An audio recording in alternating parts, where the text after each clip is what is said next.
Hello everyone, welcome back to S NEET. तो आज इस वीडियो में हम लोग डिस्कस करेंगे कि आपने एक न्यूज़ सुनी होगी कि नीट इस बार 2 बार कंडक्ट होगा। इस बार यानी कि या तो इस बार या फिर आने वाले टाइम में हो सकता है कि नीट 2 बार साल में कंडक्ट करवाया जाए। तो क्या ये पॉसिबल है या फिर नहीं है, इसके बारे में हम बात करेंगे, जो कि मैं आपको कुछ रीजंस के साथ में समझा रहा हूँ कि अगर पॉसिबल है तो कैसे पॉसिबल होगी, अगर पॉसिबल नहीं है तो उसके पीछे के क्या रीजन हो सकते हैं, जो कि आपने सुने भी होंगे कि जेई मेंस का एग्जाम्पल देकर सभी लोग बता रहे होते हैं कि इस तरीके से, जैसे कि एनटीए एग्जाम कंडक्ट करवाता है जेई मेंस की, जो कि साल में 2 बार कंडक्ट करवाता है। तो नीट का एग्जाम क्यों ना कंडक्ट करवाया जाए, जिससे कि स्टूडेंट का टाइम भी बचेगा और सारी चीजें वो स्मूथली कर भी पाएंगे, और एक एग्जाम देने के बाद में उनको ये समझ में आ जाएगा कि गलती कहाँ पे हो रही है और उनको आगे प्रोसीड करना चाहिए या फिर नहीं करना चाहिए। तो इन सब के बारे में इस वीडियो में मैं डिस्कस करूंगा, कुछ लॉजिक से आपको समझाने की कोशिश करूंगा, ताकि आपको ये समझ में आए कि चीजें अगर होनी है तो क्यों होनी है, अगर नहीं होनी है तो उसके पीछे सॉलिड रीजनिंग होनी चाहिए। और आप भी अगर किसी बात से एग्री करो तो जरूर मुझे लाइक करना, सब्सक्राइब करना और ज्यादा से ज्यादा इस वीडियो को शेयर करना, ताकि उन सभी लोगों को भी समझ में आए। हो सकता है आप बहुत फर्स्ट टाइम नीट का एग्जाम दे रहे होंगे या फिर फर्स्ट टाइम इस फील्ड में आए होंगे, तो आपको बहुत सारी चीजों के बारे में नॉलेज लेना होगा। तो इस एएस नीट यूट्यूब चैनल को आप सब्सक्राइब करके रख लीजिए, क्योंकि ये आपको नीट यूजी से लेके नीट पीजी तक की काउंसलिंग करवाकर आपकी काफी ज्यादा हेल्प करने वाला है। तो इसको जरूर सब्सक्राइब कर सकते हो। और इस वीडियो में मैं आपको ये समझा दूंगा, अगर आपको नीट के बारे में कोई आइडिया नहीं है कि 2 बार होना चाहिए नहीं होना चाहिए, तो आपको ये वीडियो देखने के बाद में रीजन समझ में आ जाएगा कि होना चाहिए या फिर क्यों नहीं होना चाहिए। आती है बात समझ में तो सब्सक्राइब कर देना। तो चलो अभी चलते हैं मुद्दे के ऊपर कि एनटीए नीट का एग्जाम कंडक्ट करवाता है। नो डाउट हम लोग जानते हैं कि नीट का एग्जाम एनटीए करवाता है, प्लस जेई मेंस का एग्जाम भी एनटीए करवाता है। लेकिन इसका मतलब ये नहीं है कि एग्जाम नीट का आपका 2 बार होना चाहिए जस्ट बिकॉज ऑफ कि जेई मेंस का एग्जाम 2 बार होता है। ये कोई सॉलिड रीजन नहीं है। तो अब चलते हैं उन लॉजिक्स के ऊपर, जहां पर आपको यह समझ में आएगा कि क्या 2 बार नीट का एग्जाम होना चाहिए या फिर नहीं होना चाहिए। तो चलो अभी डायरेक्टली मूव कर लेते हैं उसके ऊपर। तो स्क्रीन के ऊपर आप ये देख पा रहे होंगे कि मैंने यहाँ पर लिखा हुआ है कि NEET exam twice in a year. ये मैंने नोट किया हुआ है कि NEET exam twice in a year not possible, NEET 2025। क्योंकि हम 2025 की एक बात कर रहे हैं तो मैंने 2025 यहाँ पे नोट कर दिया। लेकिन अब ये 2 बार पॉसिबल नहीं हो सकता, ये मेरा रीजन है। अब इसके रीजंस मैं आपको बताऊंगा कि क्यों पॉसिबल नहीं है। तो मैंने फर्स्ट नंबर पे यही क्वेश्चन नोट किया हुआ है कि नंबर फर्स्ट है कि इट इज पॉसिबल। तो क्या साल में 2 बार एग्जाम पॉसिबल होगा? हालांकि सुप्रीम कोर्ट या फिर हाई कोर्ट में चीजें, जो दिल्ली हाई कोर्ट में आई थिंक ये चीजें थी जो कि सुनवाई करी गई थी इसके बारे में, तो उन्होंने क्या बोला था वो मैं अलग से स्क्रीन के ऊपर आपको लगा दूंगा, तो वो आप जरूर देख लीजिएगा। लेकिन जो मेरा लॉजिक है वो मैं समझाने की कोशिश कर रहा हूं आपको। तो मेरा आंसर यहाँ पर है नो, कि 2 बार नीट का एग्जाम कंडक्ट नहीं हो सकता। अब ठीक है, ये सब बोल सकते हैं बड़ी आसानी से कि नीट का एग्जाम 2 बार कंडक्ट होगा, और कुछ लोग बड़े आसानी से ये भी बोल सकते हैं कि नहीं होगा 2 बार, या फिर कुछ हो सकता है कि आप में से भी हो कि होना चाहिए फिर नहीं होना चाहिए। बट ये ठीक है, हाँ ना तो कोई भी कर सकता है, बट रीजन इसके पीछे क्या है वो मैंने यहाँ पे नोट करे हुए हैं। तो फर्स्ट रीजन है एग्जाम फॉर्म फिलिंग टाइम। अब बेशक आप एग्जाम 2 बार कंडक्ट कराओ 4 बार कंडक्ट करवाओ, लेकिन एग्जाम के फॉर्म की टाइमिंग तो होती है, क्योंकि हम ये मान के चल रहे हैं कि नेट एग्जाम 2 बार कंडक्ट होगा। जिनको जो 2 बार एग्जाम के फेवर में है वो इस बात को रिलेट कर सकते हैं, जो नहीं है वो भी आराम से समझना, वीडियो को एंड तक देखना। हो सकता है अब 1.5x पे देखो, लेकिन इसको ध्यान से जरूर देखना। तो जैसे कि एग्जाम टाइम है, यानी कि एग्जाम फॉर्म फिलिंग, एग्जाम के लिए फॉर्म तो फिल करवाए जाएंगे, तो उसके लिए मिनिमम 1 मंथ का टाइम चाहिए होता है। जानते हो इस बात को, 1 मंथ का टाइम चाहिए होता है। तो क्योंकि 2 एग्जाम कंडक्ट करवा रहे हैं तो इसको मैंने 2 से मल्टीप्लाई कर दिया, तो मिनिमम आपके 2 मंथ्स तो एग्जाम फॉर्म फिलिंग में चले जाएंगे।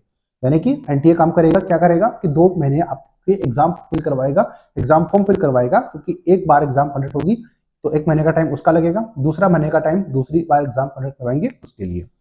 आती है बात समझ में। सेकंड चीज आती है काउंसलिंग प्रोसेस। अब क्योंकि काउंसलिंग भी तो करवानी होगी, जिन स्टूडेंट ने फर्स्ट एग्जाम में क्रॉस किया और फर्स्ट एग्जाम क्रॉस करने के बाद में वो जाएंगे काउंसलिंग में। अब काउंसलिंग में मिनिमम टाइमिंग मैंने 2 मंथ्स रखा हुआ है। अब ये आप लोग जानते हो, अगर 2024 के बैच से आपको 2024 का एग्जाम आपने दिया होगा, तो फिर आप ये समझते होंगे कि 2 महीने में तो कभी भी ये एग्जाम, ये जो काउंसलिंग है वो पूरी नहीं होती है। तो फिर कितना टाइम लगेगा, बट फिर भी मैंने यहाँ पे 2 मंथ्स नोट किया है, ताकि एक टाइम हम कैलकुलेट कर पाए जिससे कि आपको समझ में आए। तो 2 एग्जाम 2 बार काउंसलिंग कंडक्ट होगी, क्योंकि 2 बार एग्जाम हो रहे हैं, 2 बार पेपर हो रहे हैं, तो काउंसलिंग 2 बार होनी चाहिए साल में। ऐसा मेरा रीजन है। अब मैं वो तरीका भी बताऊंगा जिसमें कि पॉसिबल हो सकती है या फिर नहीं हो सकती। तो इसमें मिनिमम 4 मंथ्स आपके लग जाएंगे, क्योंकि एक एग्जाम में 2 मंथ्स लगेंगे, तो दोनों एग्जाम में कितने हो गए, 4 महीने हो गए। तो आपके यहाँ पर 4 मंथ्स सिर्फ काउंसलिंग में कंप्लीट हो जाएंगे, 2 बार अगर एग्जाम कंडक्ट होती है, 2 बार काउंसलिंग होती है। तो ये टोटल कितना टाइम हो गया, टोटल टाइम हो गया 6 मंथ्स। अब ये आप टाइम चेक करोगे कि टोटल टाइम कितना हो गया आपका फॉर्म फिल करने में और काउंसलिंग प्रोसेस में, 6 महीने का टाइम चला गया है। आती है बात समझ में, तो 6 महीने कंप्लीट हो गए। अब आपके पास प्रिपरेशन का टाइम कितना बचा, कि प्रिपरेशन टाइम बिटवीन 2 एग्जाम्स। अब आपके पास प्रिपरेशन भी तो करनी होगी, कि स्टूडेंट जो कि मान लेते हैं कि फर्स्ट एग्जाम में उसने एग्जाम दिया और वो काउंसलिंग में बैठ रहा है, तो 2 महीने मान लेते हैं कि पेपर देने में तो उसको, सॉरी, एग्जाम फॉर्म फिल करने में तो मुश्किल से 1 दिन लगेगा, ठीक है, 1 दिन इसको हटा देते हैं एग्जाम, लेकिन काउंसलिंग करने में तो पूरा टाइम लगेगा, पूरे 4 महीने खत्म होंगे उनके, यानी कि 2 महीने लगेंगे। तो प्रिपरेशन टाइम उनको कितना मिलेगा 2 एग्जाम के बीच में, तो 6 मंथ्स बचे, क्योंकि 6 मंथ हमने काउंसलिंग में प्लस एग्जाम फॉर्म फिल करने में वेस्ट कर दिए हैं, यानी कि जो कंप्लीट होने वाले हैं। अब 6 महीने का टाइम बचेगा, लेकिन एग्जाम 2 बार है, तो एक एग्जाम के बीच में सिर्फ 3 महीने का टाइम आपको मिलेगा, जिसमें कि आप प्रिपरेशन कर पाओगे। आती है बात समझ में, तो ये कैलकुलेशन मैंने निकाली है। तो हो सकता है कि आपको पसंद ना आए, बट लॉजिक बात यही है। आप खुद भी जानते होंगे कि एग्जाम फॉर्म आते हैं आप कितना टेंस होते हो, प्लस आपको जब काउंसलिंग स्टार्ट होती है तब भी आपको कितनी टेंशन होती है, पहले ऑल इंडिया कोटे की काउंसलिंग, फिर स्टेट की काउंसलिंग।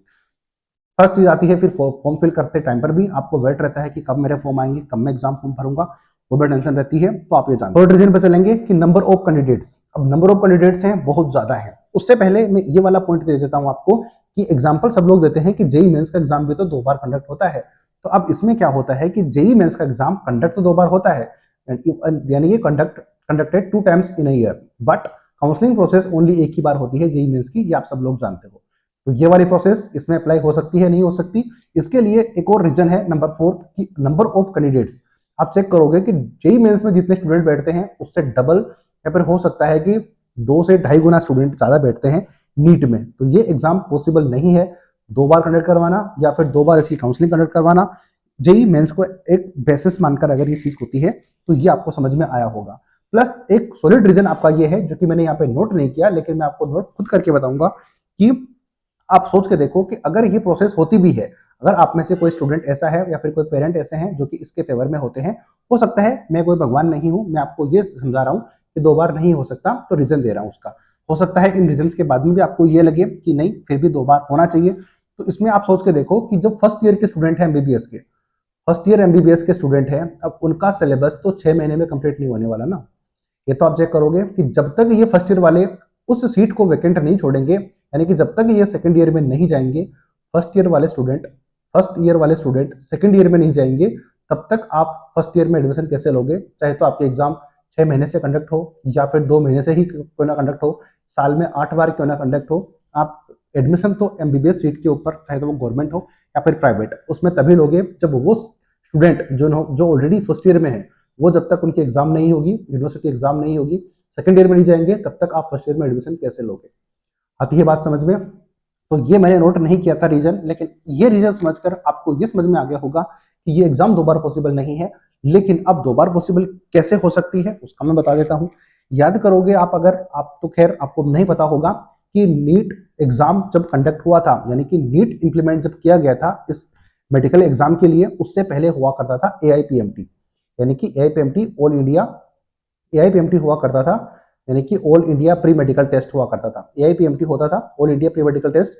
इसमें एक एग्जाम होता था प्री एग्जाम होता था, जिसमें कि जो स्टूडेंट क्वालिफाई होता था जेई मेंस की तरह ही, जेई मेंस में जैसे स्टूडेंट जब तक जेई मेंस को क्लियर नहीं करेंगे, क्वालिफाई नहीं करेंगे, तब तक जेई एडवांस नहीं दे सकते। तो ठीक वैसे ही हुआ करता था कि जब तक आप प्री एआईपीएमटी नहीं क्रॉस करोगे, प्री एआईपीएमटी क्रॉस नहीं करोगे, तब तक आप मेंस एआईपीएमटी नहीं दे सकते थे। पहले होता था एआईपीएमटी प्री और मेंस एआईपीएमटी। तो अभी इस साल क्या हो सकता है, इस साल कहने का मतलब है मेरा, क्योंकि अपन इस साल बात कर रहे हैं तो मैं इसी की बात कर रहा हूँ। अदरवाइज आने वाले किसी भी टाइम में अगर 2 बार एग्जाम कंडक्ट होता है, क्योंकि ये सारी प्रोसेसेस हम इसलिए कर रहे हैं कि कट ऑफ थोड़ी डाउन जाए, यही इसका रीजन है। वरना 1 बार कंडक्ट हो, 2 बार कंडक्ट हो, क्या प्रॉब्लम है? बस कट ऑफ को डाउन करने के लिए कर रहे हैं। तो इसमें यह हो सकता है कि एक प्री नीट की जा सकती है, यानी कि प्री नीट की जा सकती है, जिसमें कि स्टूडेंट जो ही क्वालिफाई होंगे वही मेन एग्जाम में बैठेंगे, ताकि वो स्टूडेंट ना बैठे जो सिर्फ पार्टिसिपेशन के लिए बैठ रहे हैं, यानी कि सिर्फ उम्मीदवार हैं, दावेदार नहीं हैं। तो इसमें से बहुत से स्टूडेंट को बाहर कर किया जा सकता है प्री नीट के तरफ से, ताकि स्टूडेंट वही जा पाए आगे जो कि रियली में प्रिपरेशन कर रहे हैं। तो ये मेरी रीजनिंग थी कि अगर नेट एग्जाम हो सकता है तो प्री हो सकता है, जिसकी काउंसलिंग नहीं करवानी पड़ती। ये सिर्फ इसलिए होता है ताकि आप नीट की मेंस एग्जाम में बैठ पाओ। आती है बात समझ में? तो ये पॉसिबल हो सकता है, बट क्यों नहीं दोबारा पॉसिबल हो सकता मेंस एग्जाम, वो मैं आपको समझा चुका हूं। तो आई थिंक यहां तक वीडियो आपने देखा है तो ये आपको क्लियर हो गया होगा कि नीट का एग्जाम कंडक्ट होना चाहिए 2 बार, तो किस वे में होना चाहिए। जेई मेंस का एग्जाम्पल लेके भी मैंने समझा दिया, और अगर नहीं होना चाहिए तो मैंने रीजन सारे नोट करके आपको बता दिए हैं स्क्रीन के ऊपर। अगर आप किसी बात से एग्री करते हो तो वीडियो को अभी लाइक कर देना। यहाँ तक वीडियो देखा है तो thank you very much. Subscribe करना चैनल को और ज़्यादा से ज़्यादा शेयर करना, ताकि ये वीडियो उन सभी लोगों तक पहुँच पाए जिनको कि ये लग रहा है कि 2 बार काउंसलिंग अगर हो जाए या फिर 2 बार रिटन एग्जाम हो जाए तो हमारे लिए फायदा हो जाएगा। इसमें आपको कौन सा पॉइंट ज़्यादा रिलेटेबल लगा वो मुझे कमेंट करके बताना। और ये एस नीट यूट्यूब चैनल अगर आपको सब्सक्राइब करना चाहते हो तो आप बिल्कुल कर सकते हो, क्योंकि ये आपको नीट यूजी की काउंसलिंग के साथ साथ नीट पीजी में भी बहुत हेल्प कर सकता है। तो जरूर इसको सब्सक्राइब करिए। तो मैं अजय शर्मा एस नेट के थ्रू आपको सारी गाइड प्रोवाइड करवा रहा था। उम्मीद करता हूँ बहुत हेल्पफुल आपको ये वीडियो लगा होगा। जो हालांकि जो डिसीजन चल रहे हैं या फिर जिन जिन ने वीडियोज इनके ऊपर बनाए हैं, तो आप उनकी कटिंग्स में स्क्रीन के ऊपर लगा दूंगा कि जो जो चीजें कोर्ट में चली थी वो मैं दिखा दूंगा आपको। बाकी मैं चीजें समझा चुका हूँ आपको।